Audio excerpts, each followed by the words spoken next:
Falmerabantsika rehetra amin'ny anaran'i Jesosy Kristy Tompo indray ry havako.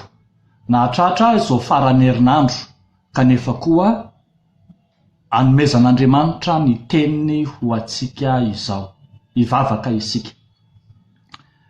Ry Andriamanitra rainay mpamonjy be fitio, misaotra sy mideranao zay noho ny amin'ny teninao, zay zarahanao ho anay isan'andro, amelombelona ny fanahinay, ampahery anay, ary indrindra ampandresy anay ao amin'ny Jesosy Kristy zokinay. Amin'ity andro anio ity ary, dia metezenao fanahy masina hiaraka aminay, ampahery anay amin'ny alalan'ny teninao. Dia amin'ny anaran'i Jesosy nanaovanay izany vavaka izany. Amen. Ny nofinaina ho antsika indray ry havako, dia hitantsika eo amin'ny bokin'ny Romanina toko 9, ny 2:1-30 hatramin'ny 5:7. Vakina amin'ny anaran'i Jesosy Tompo manao hoe: inona ary no holazaintsika ny amin'izany zavatra izany? Raha Andriamanitra ny momba antsika, iza no ahatohitra antsika? Izay tsy niary ny zanany lahy, fa natolony hamonjy antsika rehetra izy. Tsy omeny antsika miaraka amin'ny maimai-poana koa va ny zavatra rehetra? Iza no hiapanga ny olom-boafidin'Andriamanitra? Andriamanitra no manamarina azy. Iza no manameloka? Kristy Jesosy no efa maty, eny, sady nitsangana tamin'ny maty koa ka mitoetra eo amin'ny tanana ankavanan'Andriamanitra ary mifona ho antsika. Iza no ahasaraka antsika amin'ny fitiavan'i Kristy? Fahoriana va? Sa fahantrano? Sa fanenjehana? Sa mosara? Sa fitanjahana? Sa loza? Sa sabatra? Araka amin'ny voasoratra hoe: fa noho ny aminao no namononanay mandrakariva, toy ny ondry hovonona no fijery anay. Kanefa amin'izany rehetra izany, dia manoatra noho ny mpandresy isika amin'ny alalan'ilay tiantsika. Fa mahatoky aho, fa na fahafatesana, na fiainana, na anjely, na ireo fanapahana, na zavatra ankehitriny, na zavatra ho avy, na hery, na ambony, na ny ambany, na inona amin'izao zavatra rehetra izao, dia tsy ahasaraka antsika amin'ny fitiavan'Andriamanitra izay ao amin'ny Kristy Jesosy Tompontsika. Ray masino, manamasinana amin'ny fahamarinana, ny teninao no fahamarinana. Amen. Ho ampitomboana mandrakariva ho aminareo anie ry havako, ny fahasoavana sy ny fiadanany Jesosy Kristy Tompontsika. Amen. Ny bokin'ny Romanina ry havako dia mampianatra antsika ny momba ny fampianaram-pinoana, ary izao eto amin'ny toko 9 izao dia fampianaram-pinoana momba ny famonjena no atolony ho antsika. Fampianaram-pinoana momba ny famonjena, tsy ny famonjena ratra ihany, fa ny famonjena ny ankehitriny koa, ary tsy ny famonjena ankehitriny ihany, fa mahakasika ny ratra ihany koa. Ambarany ity soratra masina ity ary, indrindra raha mamaky isika ny 2:7, dia voalaza fa ataon'ny Tompo mpandresy isika, eny, manoatra noho ny mpandresy aza, satria Andriamanitra no momba antsika. Ary izany fomban'Andriamanitra izany indray dia tarafina ao amin'ny Jesosy Kristy Tompontsika. Andeha ry havako, ho jerentsika fa manoatra noho ny mpandresy ny mpino.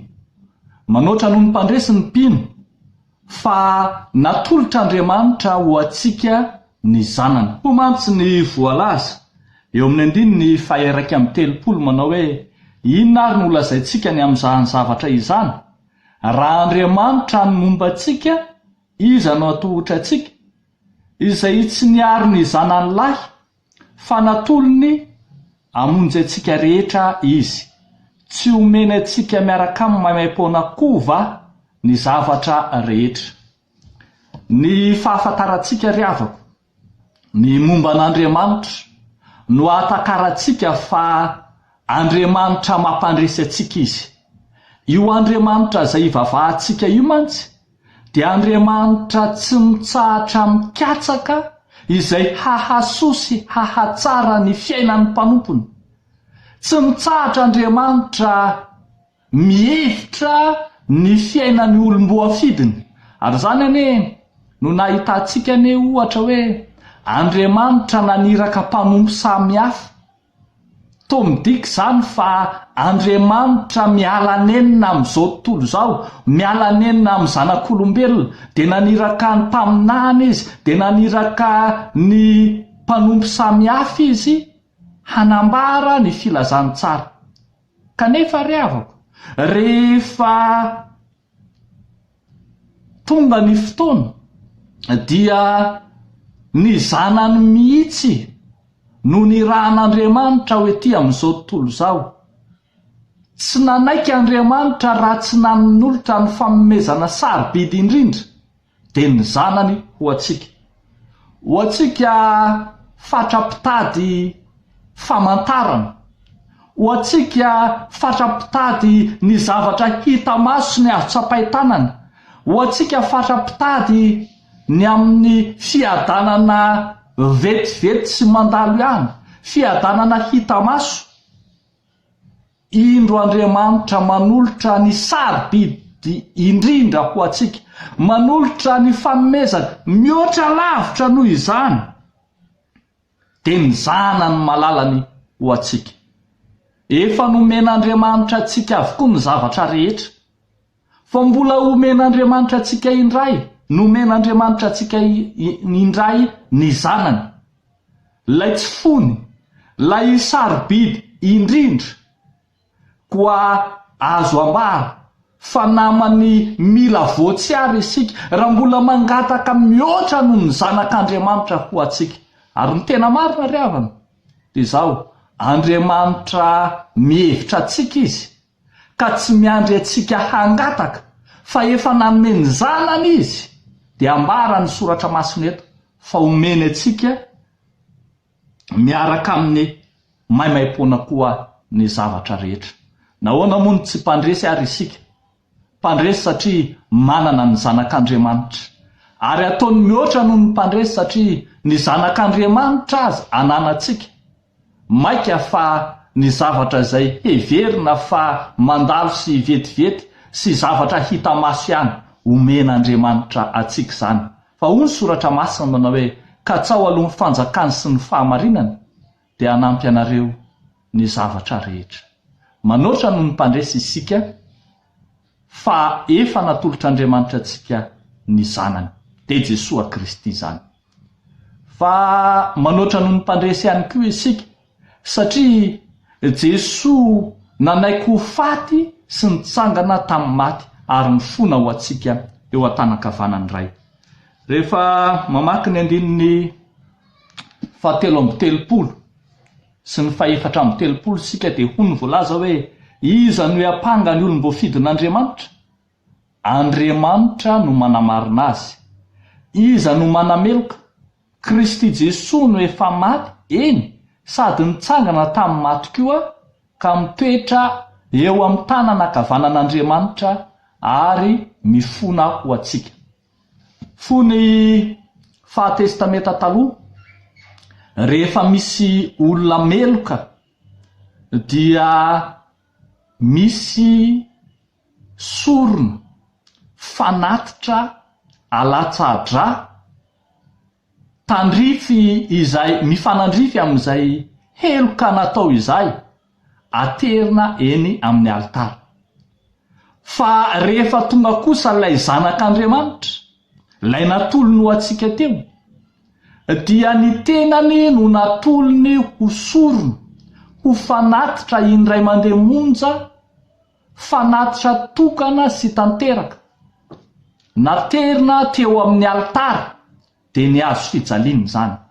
Nanaiko ho faty teo amin'ny azo fijaliana lay zanak'Andriamanitra natolony ho fanomezana ho antsika. Tsy natolony ho fanomezana fotsiny Jesosy, fa fanomezana nanaiky hisolo vaika ny akalana, dia nanaiky ho faty izy. Ary mihoatra noho izany nampandresy antsika tamin'ny alalan'ny fitsanganany tamin'ny maty. Tsy resin'ny fahafatesana mantsy ilay Jesosy Kristy fanatitra ho amin'izao tontolo izao. Tsy resin'ny fahafatesana fa nanaiky hatramin'ny handresy ny fasana sy ny fahotana ary Satana mihitsy aza. Ka i Jesosy Kristy izay natolotra ho an'izao tontolo izao dia Jesosy Kristy mpandresy, ary izany mahatonga azy hampandresy ny mpino miaraka aminy ihany koa. Araka izany tsara antoka manana ny vonona ny mpino, satria tsy manaraka vato aman-kazo fa manaraka Jesosy Kristy mpandresy.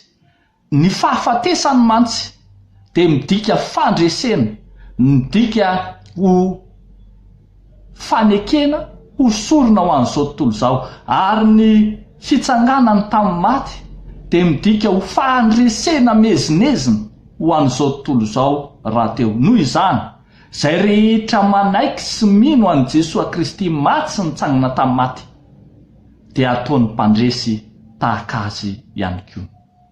Farany ary ry havako malala, manoatra noho ny mpandresy isika noho ny amin'ny fitiavan'i Kristy. Manoatra noho ny mpandresy isika noho ny amin'ny fitiavan'i Kristy. Eo amin'ny 5:30 hatramin'ny farany 7:30 dia miverina matetika io fitiavan'i Kristy io. Miverina hatrany ary intelo miverina io fitiavan'i Kristy io. Ho mantsy ny voalaza, iza no asaraka antsika amin'ny fitiavan'i Kristy? Eo amin'ny 5:30 zany dia mitoy eo amin'ny 7:30 hoe kanefa amin'izany rehetra zany dia manoatra noho ny mpandresy isika amin'ny alalan'ilay tia antsika, indray ilay fitiavan'i Kristy. Ary eny amin'ny 7:30 farany dia hoy ny voalaza hoe na inona hoy izy amin'izao zavatra rehetra izao, amin'izao zavatra ary rehetra izao dia tsy asaraka antsika amin'ny fitiavan'Andriamanitra izay ao amin'ny Kristy Jesosy tompontsika. Rehefa miverina kely isika ry havako miresaka izany fitiavan'i Kristy izany dia mahita taratra fa izany fitiavan'i Kristy izany dia fitiavana manana fivelarana mankadiry, manana dimension verticale ary horizontale ihany koa. Izany hoe sady fitiavana mampifandray antsika amin'Andriamanitra, izay ilay verticale miaka-midina ambony ambany, no mampifandray antsika amin'izao tontolo izao sy ny olombelona mpiara-monina amintsika, izay ilay dimension horizontale. Izany hoe zany ilay fitiavan'i Kristy dia fitiavana mahenika izao tontolo izao, fitiavana mihoatra no reto zavatra voatanisa rehetra ireto. Eo moa zany ny fahoriana sy ny fahantrana, ny fanenjehana, ny mosary. Mihoatra lavitra noho izany ilay fitiavan'i Kristy. Fa ilay fitiavan'i Kristy koa dia mihoatra noho ny fahafatesana, mihoatra ny fiainana anjely, ny fanapahana, ny zavatra ankehitriny, ny zavatra ho avy sy ny sisa rehetra. Ambara mantsy fa fitiavana tokana amantany ilay fitiavan'i Kristy. Rehefa mihira n'ilay hira amin'ny firana fanampintsika dia hoy tsika hoe fitiavana toy ny an'ilay Jesosy, fitiavana mandresy fahotana, fa fitiavana ihany koa nentiny hampandresy antsika eo anoloan'ny toe-javatra izay mahakivy sy mahaketraka, eo alohan'ny toe-javatra izay mampivalaketraka ny fahoriana ny fanenjehana dia eo ny fitiavan'i Kristy izay toky sy antoka mampandresy atsika. Raha fehezina ny tenin'Andriamanitra ry havana dia izao: noho ny amin'i Jesoa izay nanaiky omena izao tontolo izao, noho ny amin'i Jesoa izay nanaiky ho faty noho ny amin'izao tontolo izao, noho ny amin'i Jesoa izay nanome ny fitiavany ho an'izao tontolo izao, dia tsy hoe mpandresy fotsiny isika fa manoatra noho ny mpandresy. Tsy ankehitriny ihany ny fandresen'ny mpino fa mitohy rahatrizay. Zany ny tena fandresena ananan'ny mpino rahateo. Dia ho an'Andriamanitra irery any ny voninahitra ho amintsika kosa ny fandresena miezinezina izay nomeny Jesoa antsika. Amen. Hivavaka isika. Andriamanitra ray eo amin'i Jesoa Kristy zokonay eo, misaotra anao izay ny amin'ny fanomezana sarobidy atolotra ho anay. Misaotra anao zahay noho ny amin'i Jesoa ilay ikitro ifaharany famonjeny sy ny fandresenay rahateo. Mivavaka ary zahay ho an'ireo mpino izay ao anatin'ny fahoriana, ao anatin'ny fanenjehana, ao anatin'ny tsy fampitsakafo, ao anatin'ny loza, ao anatin'ny izay sabatra ady samihafa, ao anatin'ny fahantrana. Tompo, ataovy mandresy tahaka anao izy ireny. Ary ianao Jesoa hanome azy ny hery hiatrehana ny toe-javatra rehetra izay miseho sy mandalo eo amin'ny fiainany. Ampanantenao Tompo ny mpino rehetra fa mpandresy izy, satria ianao nefa nandresy izao tontolo izao. Dia mahatoky izahay fa momba anay ianao. Amin'ny anaran'i Jesoa Kristy, ilay mpandresy izao tontolo izao, no anaovanay izany vavaka izany. Amen.